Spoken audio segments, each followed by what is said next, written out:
Thank you to the beautiful ladies that I don't see who let me borrow this guitar. Yeah.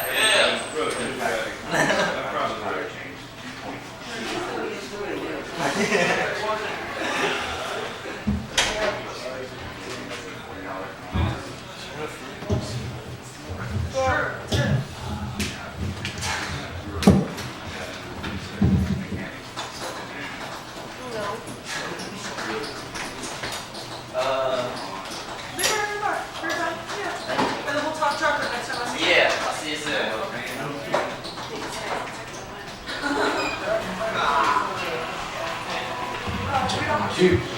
All right, thanks a lot, man, for warming up the house.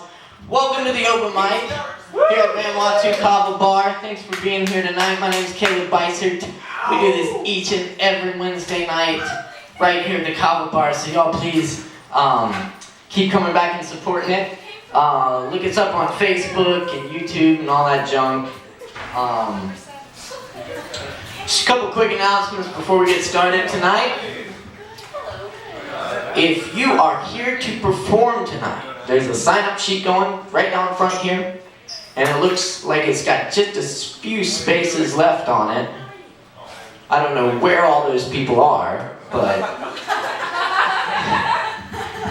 there are just a few spaces left. So if you want to perform tonight, make sure you put your name on that list. And performers, this is very important. Please keep it under 10 minutes. Be respectful of the other performers. Audience, please be respectful of the performers. If you're not respectful of the performers, you'll be called up with a mic to perform. Woo! Yes. Make sure you get some refreshments, some kava from the bar up there. We got Jen working the bar for you tonight. How about a hand for Jen? Yes. Y'all do be sure to take care of your barkeep. It's been a beautiful rainy day here in Asheville, North Carolina. So I'm going to kick things off with a few poems tonight. These first couple poems come from my book of translated poetry, poems of Federico Garcia and Pablo Neruda, which you can find on Amazon.com and other retailers, though I recommend buying it from Malaprops Books here in Asheville. Support your local bookshop. Woo! Independence. And anyway, here's a couple from the books. First one I translated from Pablo Neruda. This is called A Bishop. The bishop raised his arm, burned books in the plaza in the name of his tiny God, turning to smoke the ancient pages, weathered by dark time. And the smoke never returns from the sky. And the smoke never returns from the sky. And thank you. This one's from Federico Garcia Lorca. This is Memento. When I die, bury me with my guitar beneath the sand. When I die, among the orange trees and mint. When I die, bury me if you want to, in a weather vane. When I die.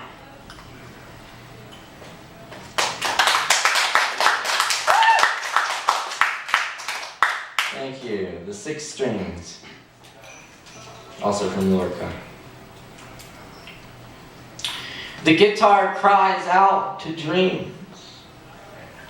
The sobs of the lost souls escape from its round mouth.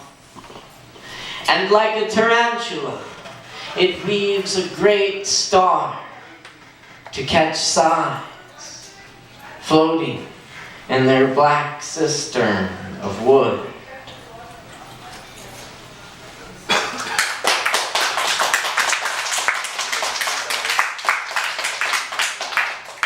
And this is Clamor. At the yellow towers, the bells toll. On the yellow winds, peals of a bell expand. Along a road, death goes, crowned of withered orange. orange blossom. She sings and sings a song on her white vihuela, and sings and sings and sings. At the yellow towers, the bells cease. The wind with the dust makes silver prows of ships. Thank you. And I just got a few brief original poems for you. Woo! Yeah. This one's called "We've Got to Get Ourselves Back to the Garden." And this is a poem that was inspired by this guy, Alan Weisman, who wrote a book called The Earth Without Us. And you might have seen it was made into a Discovery Channel special. It basically talks about what would happen if, to the Earth if humans were to disappear. And that's a little bit what this poem's about.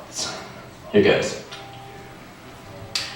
Continents of plastic bottles drifting on the open oceans. The rise and swell of milk jugs and tufts of bubble wrap that even the undiscerning sea cannot swallow. How the birds drop seeds of foreign trees that will grow amongst steel girders high on suspension bridges, bridges above rivers, cutting rivers that always find a way.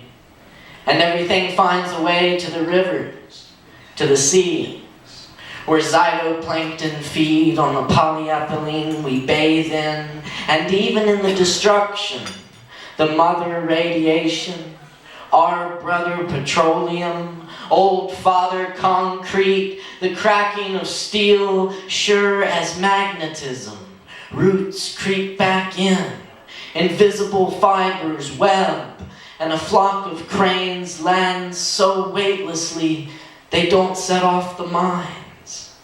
In the valley of setting sun, like endangered seraphim, they begin to clean their feathers slowly, work they are used to, same as the forest, phoenixing from grasses and shrubs again and again through countless sunrises, countless by our tiny numbers, lost to our inky memory.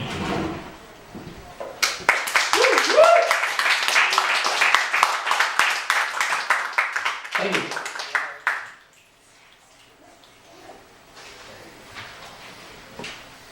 Just a couple more here.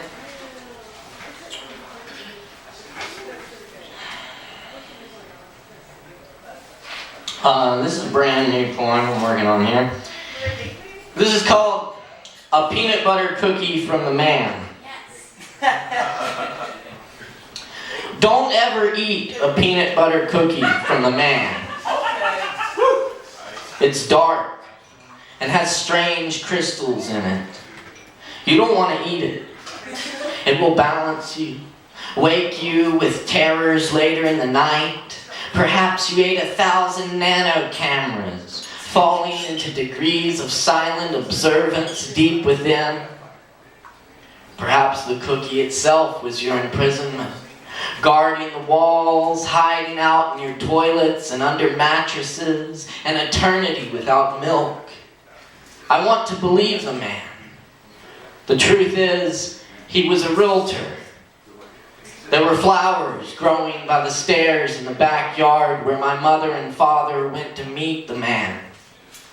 He carried the cookie in a little brown paper bag. I only remember his shadow.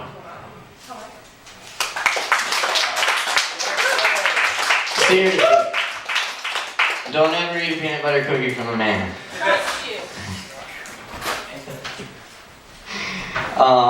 This is called Socioecology. I sat in front of a computer all day, and when I went outdoors, I was frightened and went back in. Even without wires, society reaches me here in the forest. Television jingles fight secret wars inside my head. I am a product of all that I witness, all I see, hear, and read. The stores of our lives, buy and sell, buy and sell. Outside my window a bird is attacked by some nocturnal beast. Its nest disturbed, distress squawks the beating of wings until only quiet remains.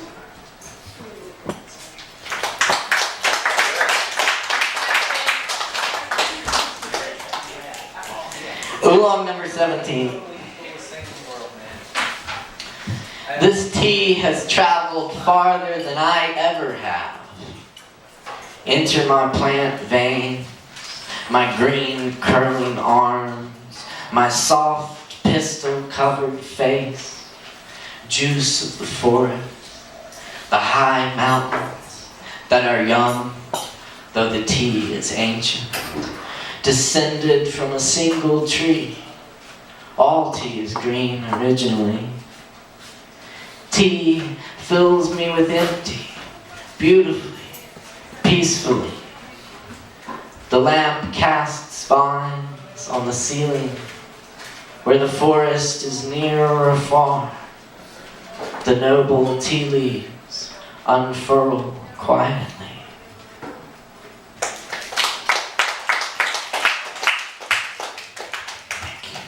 And this last one I'll do is by the great poet Dan Gerber. This is called Often I Imagine the Earth. Often I imagine the earth through the eyes of the atoms we're made of. Atoms. Peculiar atoms. Everywhere. No me, no you, no opinion. No beginning, no middle, no end. Soaring together like those ancient Chinese birds, hatched miraculously with only one wing, helping each other fly home.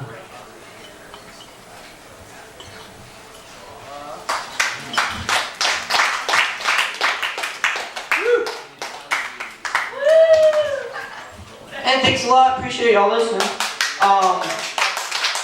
Up next on the mic tonight, we got Isaac. Isaac in the house? Isaac? Oh wait, he went. Up next, we do have Kelsey in the house though. So y'all please give a big round of applause.